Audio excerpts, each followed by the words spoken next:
Good morning class, कैसे हो आप लोग। मैं सीए सौरभ शर्मा, आपका डीटी का मेंटर। माहौल जबरदस्त शानदार बच्चों।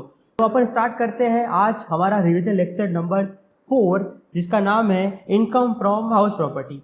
आप लोगों को अब बताना है सर कब कौन सी इनकम इस हेड में टैक्सेबल होती है। मेरी कौन सी इनकम हाउस प्रॉपर्टी हेड में टैक्सेबल होगी। क्या सर मेरी कोई सी भी इनकम हाउस प्रॉपर्टी में टैक्सेबल हो जाएगी? नहीं नहीं नहीं नहीं नहीं नहीं नहीं नहीं नहीं नहीं नहीं नहीं नहीं, हर कोई इनकम हाउस प्रॉपर्टी में टैक्सेबल नहीं होती है। दो कंडीशन, पहला कंडीशन क्या है कि आपके पास में हाउस प्रॉपर्टी होनी चाहिए, और दूसरी कंडीशन क्या है कि आप उसके क्या होने चाहिए, ओनर होने चाहिए। दोस्तों दूसरी कंडीशन है आप उसके ओनर होने चाहिए। सर हमको एक बात बताइए, अगर कोई प्रॉपर्टी है मैंने किराए पर ली है और उसके बाद में मैंने क्या किया, उसको सब लीज पर दिया है, तो उस केस में वो हाउस प्रॉपर्टी में जाएगा?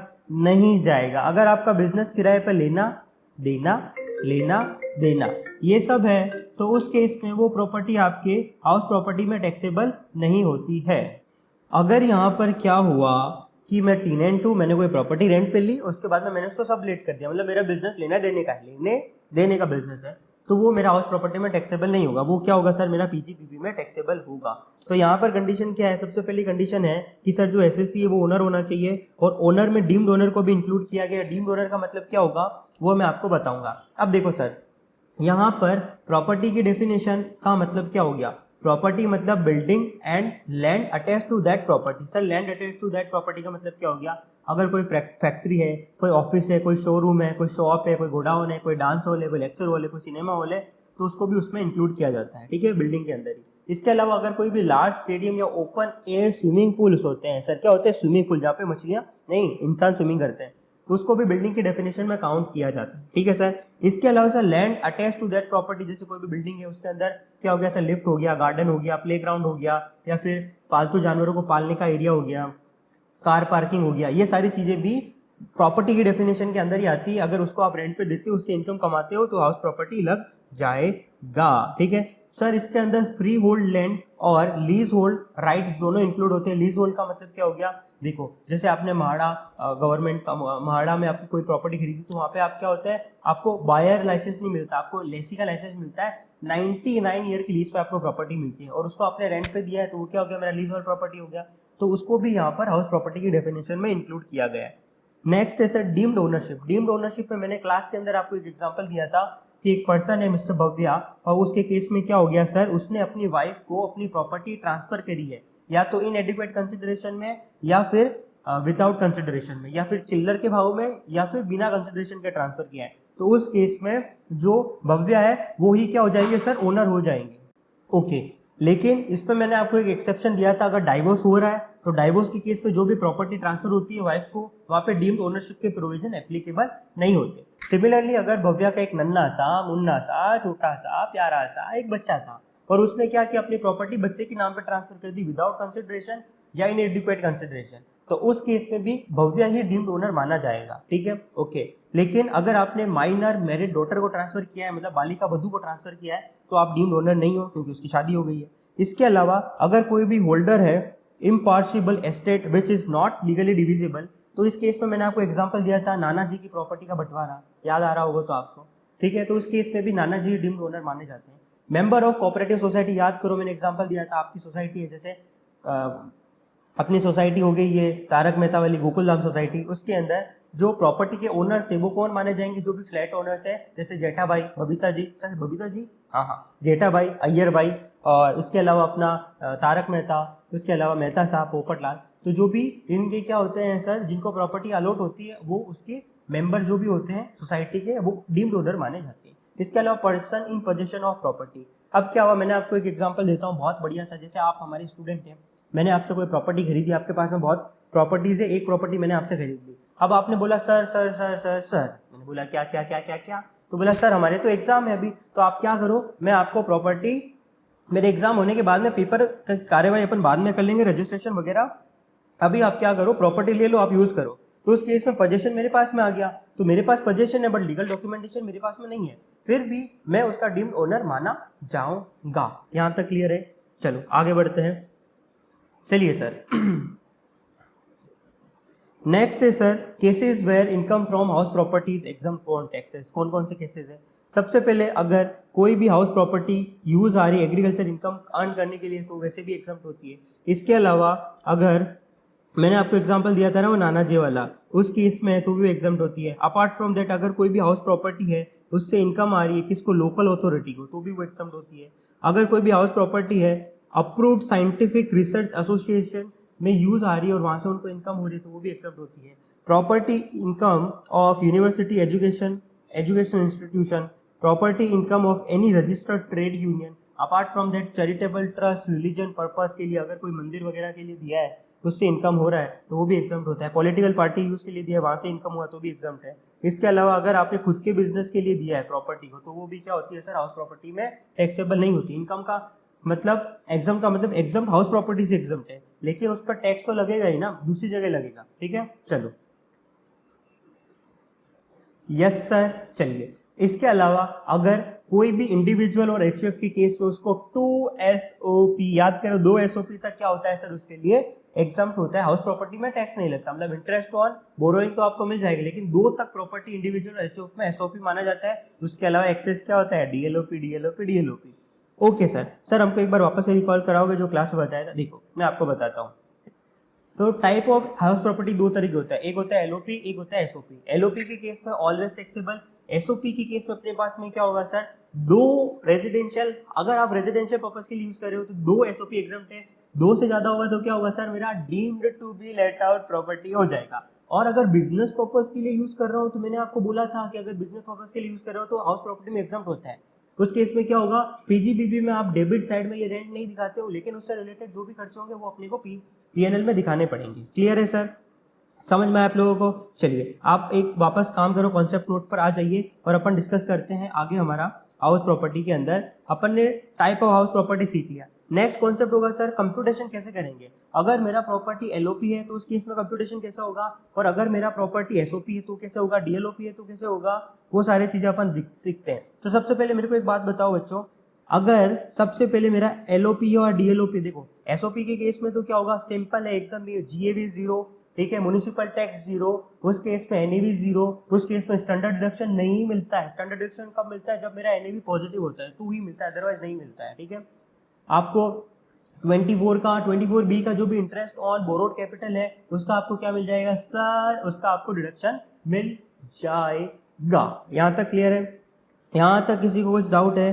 तो बताइए। चलिए आप अपन बात करते हैं एलओपी। एलओपी के केस में सबसे पहले आता है सर जीएवी। जीएवी में क्या होता है सर, ग्रॉस एनुअल वैल्यू। ठीक है, जीएवी। जीएवी अपन कैसे कैलकुलेट करते हैं, अगर आपको याद हो सबसे पहले सर ने बताया था कि एक क्या होता है, म्युनिसिपल एरिया होता है, छोटी सी जगह म्युनिसिपल एरिया। तो म्युनिसिपल एरिया में म्युनिसिपल वैल्यू निकलता है। फिर सर ने बताया था फेयर रेंट। फेयर रेंट मतलब आपके बाजू वाले घर का रेंट कितना है, ठीक है, महक के घर का रेंट कितना है, ठीक है। फेयर रेंट और municipal value whichever is higher higher higher, ठीक है, तो वो आएगा एक्सपेक्टेड रेंट। उसमें से स्टेप 4 में अपने को लेना है स्टैंडर्ड रेंट। स्टैंडर्ड रेंट क्या होता है सर, हर एक स्टेट का एक स्टेट कंट्रोल एक्ट होता है और उस एक्ट के अंदर रेंट बताया जाता है कि उस एरिया का रेंट कितना होगा। ठीक है, तो स्टेप 4 में है स्टैंडर्ड रेंट। स्टेप 5 में आएगा स्टेप 3 और step 4 which ever is lower, जिसे शेयर मार्केट होता है। पहले धड़ाम से ऊपर जाता है, फिर धड़ाम से गिरता है, उसके बाद में धड़ाम से ऊपर भी जाता है वापस।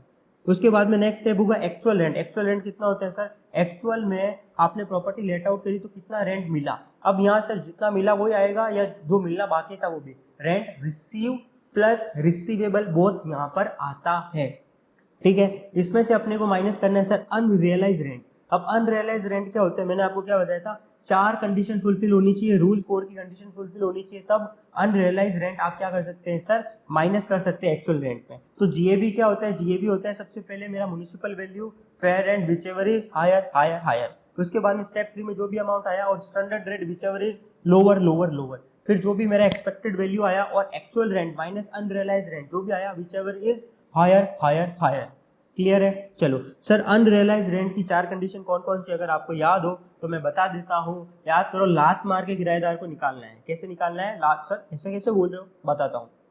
देखो सबसे पहली कंडीशन क्या है, जो टीनेंट है वो क्या होना चाहिए सर, बोनाफाइड, मतलब जेन्युइन किराएदार होना चाहिए। दूसरा, अगर किसी टीनेंट ने क्या किया, डिफॉल्ट किया है, डिफॉल्टिंग टीनेंट हैज वैकेंटेड और step has been taken to compel him to the vacant the property. अब जो डिफॉल्टिंग टीनेंट है या तो आपने उसको निकाल दिया हो या आपने उसको निकालने के स्टेप्स लिए हो। तीसरा, जो भी डिफॉल्टिंग टेनेंट है वो आपके किसी भी दूसरे घर में नहीं रह रहा होना चाहिए। चौथा, आपने उस डिफॉल्टिंग टेनेंट जो भी आपका टेनेंट है उसके लिए आपने क्या किया, आपने एक प्रॉपर प्रोसीजर फॉलो किया है। क्या किया है सर? जो भी मेरा अनपेड रेंट था उसकी रिकवरी के लिए आपने उसको लीगल प्रोसीडिंग किया है, एफआईआर करवाया है, या जो भी लीगल केस करना था आपने उसके सामने किया है, आपने स्टेप्स लिए हैं। ये 4 चीजें होनी चाहिए तो ही आपको अनरियलाइज रेंट माइनस करने मिलेगा, अदरवाइज नहीं मिलेगा। क्लियर है? चलिए सर, ओके। अब नेक्स्ट है sir municipal tax, property tax और कॉर्पोरेशन टैक्स क्या होता है बताइए।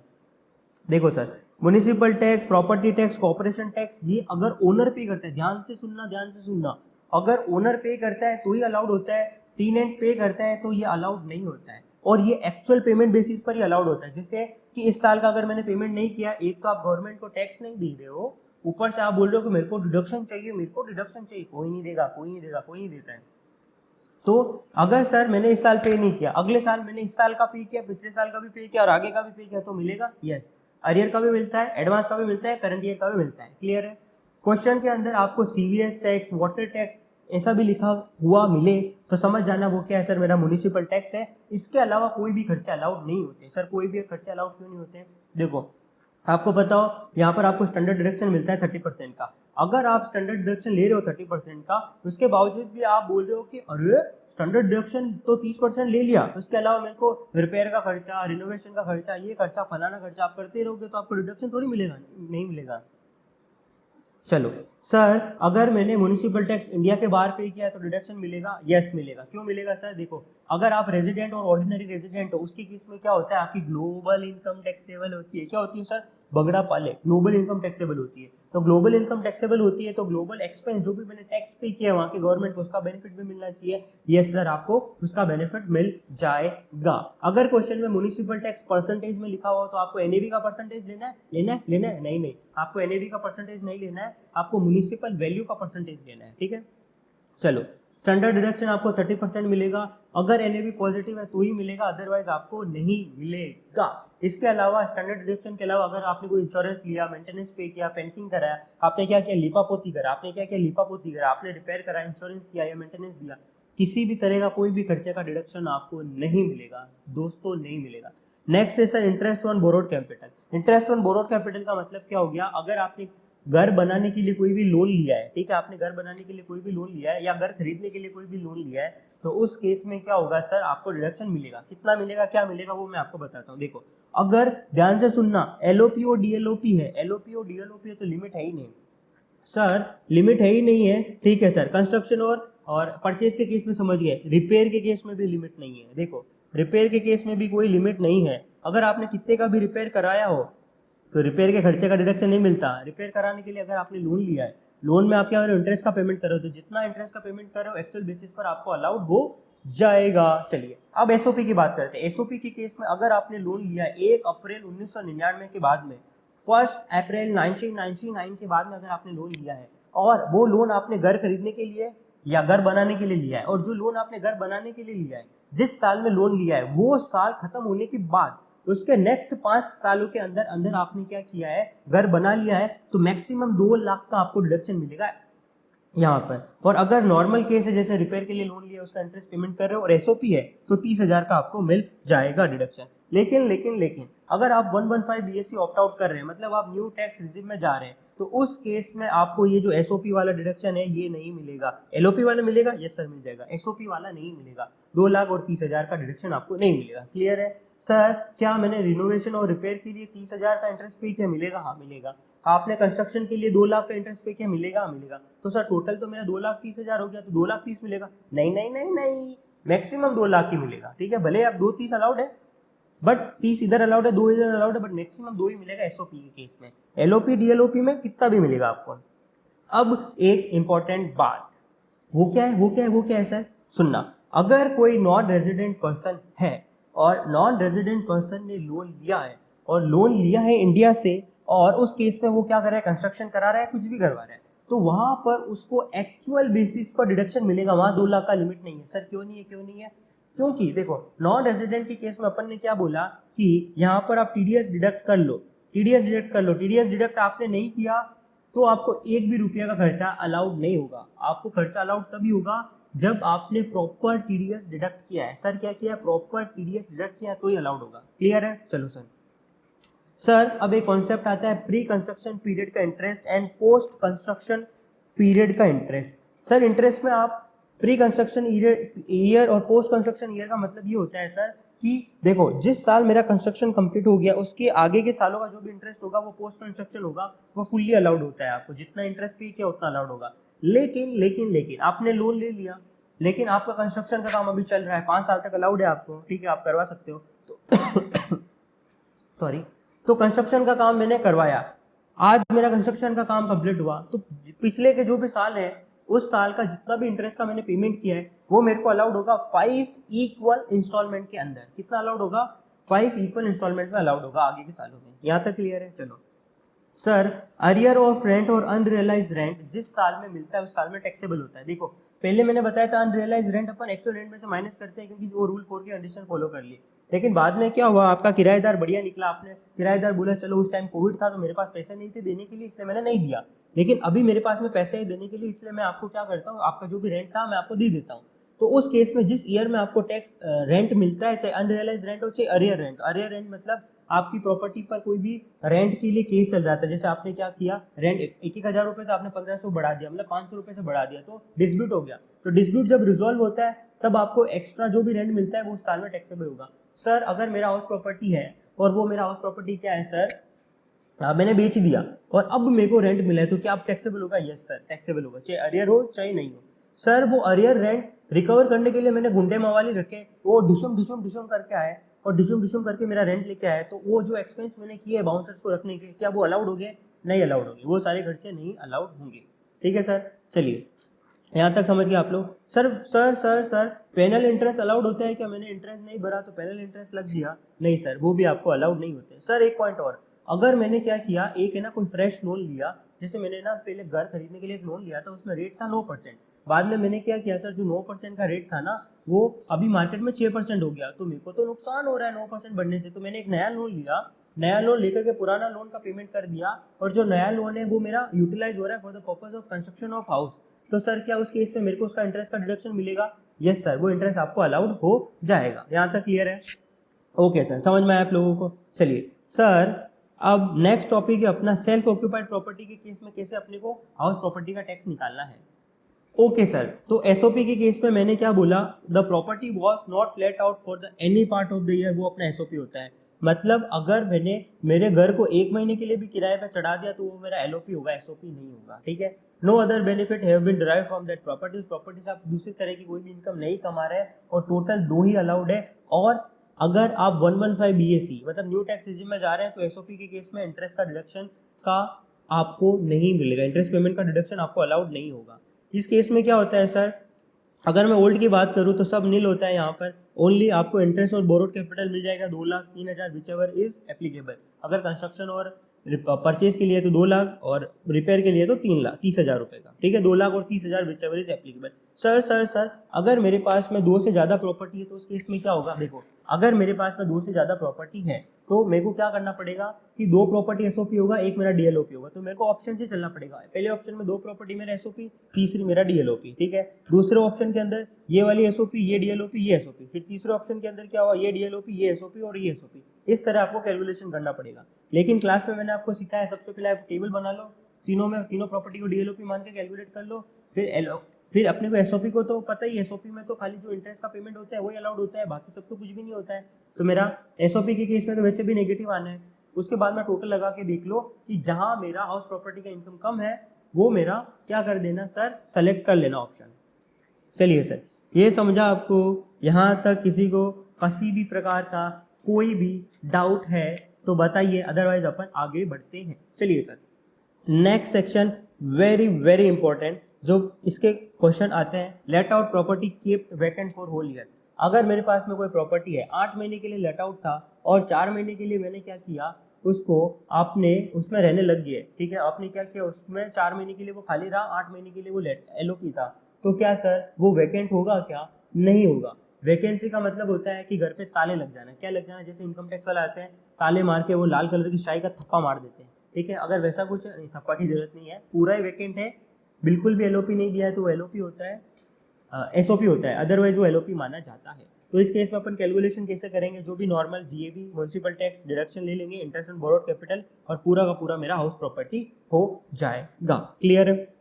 चलो next section 23 subsection 3, very very important. इसमें property let out for part और self occupied for the part of the year. यहाँ पर जितनी प्रॉपर्टी आपने क्या किया, थोड़े टाइम के लिए आपने एलओपी में रखा, थोड़े टाइम के लिए आपने एसओपी में रख दिया। तो इस केस में क्या होगा, इस केस में आपको वैकेंसी वाले प्रोविजन नहीं लगाने, वैकेंसी वाले प्रोविजन अलग से लगते हैं, वो मैं आपको सिखाऊंगा। इसमें नॉर्मल कैलकुलेशन करना है, ठीक है। जितना प्रॉपर्टी, जितने टाइम के लिए आपने उसको रेंट पे चढ़ाया वो अपन ले लेंगे, फिर municipal tax, fair rent, standard rent और एक्चुअल रेंट जो भी होगा, हायर लोअर हायर, उसके हिसाब से अपन एनएवी निकाल लेंगे, डिडक्शन ले लेंगे और इंटरेस्ट का डिडक्शन लेकर के हाउस प्रॉपर्टी का इनकम कैलकुलेट कर लेंगे। Next is very important, sir सारे तो इंपॉर्टेंट है, एक दो चीजें ही।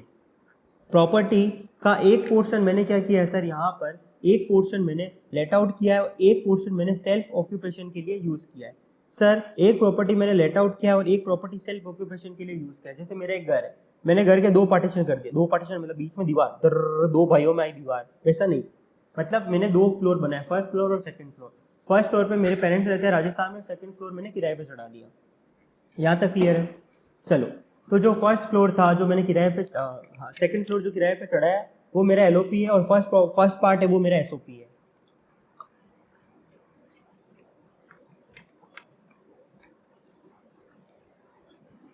इस केस में बच्चों कैलकुलेशन कैसे करेंगे, दोनों प्रॉपर्टी को आपको सेपरेट सेपरेट ट्रीट करना है और आपको कंप्यूट करना है कि वेदर इट इज एलओपी, दोनों को अलग अलग कंप्यूट करना है, ठीक है।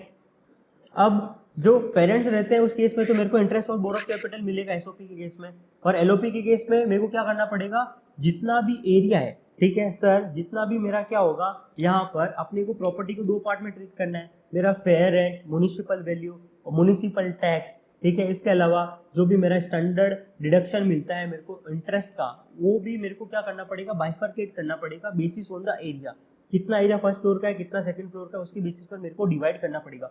सर क्या एक्चुअल रेंट रिसीव हुआ उसको भी डिवाइड करने की जरूरत है? नहीं नहीं नहीं, क्योंकि रेंट तो खाली एलओपी का ही मिलता है ना, आप एसओपी का थोड़ी रेंट मिलता है। मतलब आप जिस घर में रह रहे हो उसका आपको कोई बाहर वाला आके रेंट देगा, अरे भाई साहब आपकी मेहरबानी, आप आके यहाँ रहे इसलिए हम आपको किराया देते हैं, ऐसा नहीं होता ना बिड लोग, ऐसा नहीं होता है, ठीक है। चलो, तो एक्चुअल रेंट को डिवाइड नहीं करना है, बाकी सब चीजें डिवाइड होगी basis on the area. Clear है? चलो next, very very important sir, फिर से इंपॉर्टेंट, यस ये सबसे ज्यादा इंपॉर्टेंट है, इसको एलडीआर मार्क कर लो। सेक्शन 23 सबसेक्शन 1 क्लोज सी, इसमें क्या बोला गया है, यहाँ ध्यान से सुनना, late out property keep vacant for the part of the year.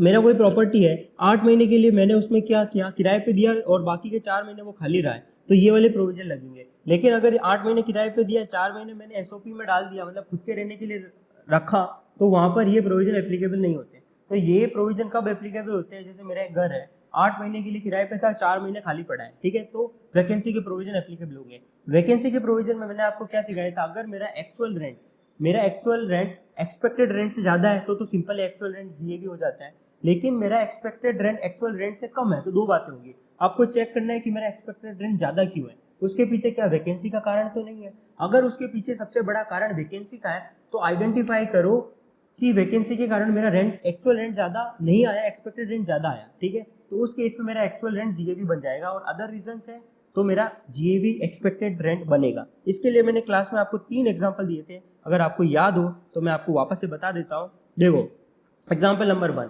मेरा मंथली रेंट कितना है सर, यहाँ पर 15,000 रुपये महीने का है, एक्सपेक्टेड रेंट कितना है सर, 1,70,000 रुपये है, वैकेंसी कितने की सर, 4 महीने की है। तो मेरे को एक बात बताओ, एक्चुअल रेंट कितना हुआ, 15,000 इंटू 8, 1,20,000, वैकेंसी पीरियड का रेंट कितना हुआ, अगर वैकेंसी नहीं रही होती तो 15,000 इंटू 4, 60,000 रुपये। अब चेक करो कि मेरा एक्चुअल रेंट एक्सपेक्टेड रेंट से ज्यादा है क्या, मेरा एक्चुअल रेंट 1,20 है, एक्सपेक्टेड 1,70 है, सर ज्यादा तो नहीं है, ठीक है, तो आगे बढ़ते हैं। सर मेरा एक्सपेक्टेड रेंट एक्चुअल रेंट से ज्यादा है, हाँ ये ज्यादा है क्योंकि 1,70 1,20 से ज्यादा है। अब चेक करना है वैकेंसी के कारण तो नहीं है, तो वैकेंसी के कारण नहीं है तो मैंने आपको कैसे सिखाया, वैकेंसी का रेंट प्लस जो मेरा एक्चुअल रेंट है वो दोनों को ऐड करो, कितना आया सर, 1,20 प्लस 60, 1,80 आया। अब 1,80 मेरा एक्चुअल है और एक्सपेक्टेड कितना, 1,70 है, तो यहाँ पर एक्चुअल रेंट एक्सपेक्टेड रेंट से ज्यादा है, ठीक है, अंदर जाके देखा तो पता चला, लेकिन ऊपर ऊपर से तो क्या दिख रहा था, एक्सपेक्टेड रेंट ज्यादा है, तो इस केस में मेरा जीएवी एक्चुअल रेंट हो जाएगा। अब सर एक्चुअल रेंट क्या 180 होगा? नहीं नहीं, ये तो खाली समझने के लिए था। एक्चुअल रेंट मेरा जीएवी होगा और एक्चुअल रेंट कौन सा होगा सर? यही होगा 1,20,000। समझ में आप लोगों को? चलो नेक्स्ट एग्जांपल लो। नेक्स्ट एग्जांपल में मंथली रेंट है 4,000 रुपए, वैकेंसी 3 महीने की है और एक्सपेक्टेड रेंट कितना है सर? 2,10,000 रुपए। तो यहाँ पर एक्चुअल रेंट निकालो 4,000 इंटू 9 36,000, वैकेंसी का रेंट निकालो 4,000 इंटू 3 12,000 रुपए। Sir step 1, actual rent expected से ज्यादा है ही नहीं, एक्चुअल में 36 है, एक्सपेक्टेड 2,10 है। तो अपन दूसरी टेबल की दूसरी तरफ आ जाओ, other part of the table. Expected rent actual rent से ज्यादा है, हाँ। तो अब क्या वैकेंसी के कारण है? चेक कर लो वैकेंसी का रेंट और एक्चुअल रेंट कितना है। वैकेंसी का रेंट है 36,000 और एक्चुअल है 36 और वैकेंसी का 12, तो टोटल हुआ 48,000। तो क्या 48,000 एक्सपेक्टेड से ज्यादा है? नहीं है सर। तो यहाँ पर एक्सपेक्टेड रेंट बढ़ने का रीजन वैकेंसी नहीं है, कुछ और हो सकता है। तो इस केस में जीएवी मेरा एक्सपेक्टेड रेंट ही होगा। क्लियर है? चलो थर्ड एग्जांपल आइए। थर्ड एग्जांपल में मेरे पास में मंथली रेंट 32 है, वैकेंसी 2 महीने की है और एक्सपेक्टेड रेंट है 3,10,000 रुपए। तो एक्चुअल रेंट हो गया 320, वैकेंसी का रेंट हो गया 64। तो एक्चुअल रेंट यहाँ पर क्या है सर? 3,20,000 है और एक्सपेक्टेड 310 है। तो एक्चुअल ऑलरेडी एक्सपेक्टेड से ज्यादा है, तो फर्स्ट पार्ट में कवर हो गया जीएवी एक्चुअल रेंट, बात खत्म। अगर एक्सपेक्टेड रेंट 320 होता और एक्चुअल भी 320 होता तो कुछ भी लोग क्या ही फर्क पड़ता है। तो उस केस में भी जीएवी एक्चुअल रेंट ही होता है। ये समझा आप लोगों को? ये कॉन्सेप्ट बहुत इंपॉर्टेंट कॉन्सेप्ट है जो अपन ने डिस्कस कर लिए। नेक्स्ट अपन डिस्कस करेंगे सर यहाँ पर हमारा अनरियलाइज रेंट और एरियर रेंट अपन ने डिस्कस कर लिया। जब रिसीव होगा जिस साल में, उस साल में अपन उस पर क्या कर देंगे?